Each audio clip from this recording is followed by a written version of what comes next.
Hello everyone, আসসালামু আলাইকুম। আজকে শেয়ার করব খুবই মজার কলিজা ঠান্ডা করা ম্যাঙ্গো মিল্ক পুডিং রেসিপি। আমের সিজনে খুব সহজেই অল্প উপকরণে তৈরি করা যায় আমের এই ম্যাঙ্গো মিল্ক পুডিং রেসিপিটা। দেখতে যেমন লোভনীয়, খেতেও তেমন টেস্টি। এখানে আমি আমের পিউরি নিয়েছি 2 কাপ। চুলায় একটি প্যানে আমের পিউরিটাকে দিয়ে দিব। এখন এখানে দিয়ে দেব 1/4 কাপ চিনি, 1 চামচ আগার আগার পাউডার। সব উপকরণগুলো আমি একসাথে মিশিয়ে নিব। হালকা আঁচে আমি 2 মিনিটের মতো এই উপকরণগুলো জাল দিয়ে নিয়েছি। এখন একটি সার্ভিং বলে আমি এই উপকরণগুলো ঢেলে নেব। সবগুলো উপকরণ ঢালা হয়ে গেলে এটাকে আমি 30 মিনিটের জন্য নর্মাল ফ্রিজে রেখে দেব। 30 মিনিট পর ফিরে এলাম। সম্পূর্ণ জেলেটা আমার বসে গিয়েছে। এখন এটাকে আমি একটা ছুরির সাহায্যে পিস পিস করে কেটে নেব।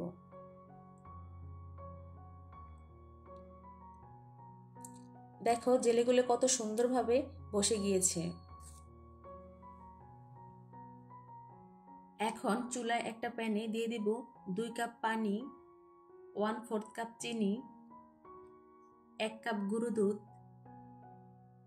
চিনি এবং গুঁড়ো দুধটাকে পানির সাথে ভালোভাবে মিশিয়ে নেব। মিশানো হয়ে গিয়েছে। এখন এখানে দিয়ে দেব 1 চামচ আগার আগার পাউডার। হালকা আঁচে 2 থেকে 3 মিনিট এই মিশ্রণটাকে আমি জাল করে নেব। জাল করা হয়ে গিয়েছে।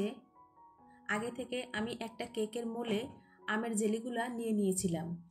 এখন এখানে দুধের মিশ্রণটা ঢেলে দিব।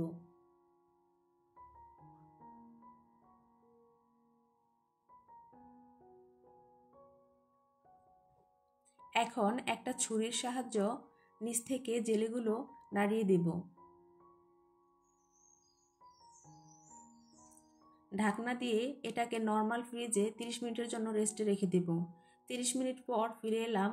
এক কেকের মোল থেকে পুডিংটা আমি একটা ছুরির সাহায্যে আলাদা করে নিয়েছি। এখন প্লেটে আমি পুডিংটা সার্ভ করে নেব।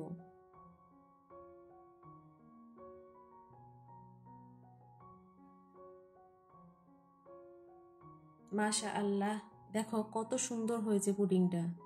দেখতে যেমন ইয়ামি হয়েছে, খেতেও অসাধারণ মজা হয়েছিল। তোমরা বাসায় এই রেসিপিটা ট্রাই করে দেখতে পারো। খেতে কিন্তু অনেক মজা হবে। আমার এই রেসিপি ভিডিওর শেষ পর্যন্ত থাকার জন্য সবাইকে অসংখ্য ধন্যবাদ।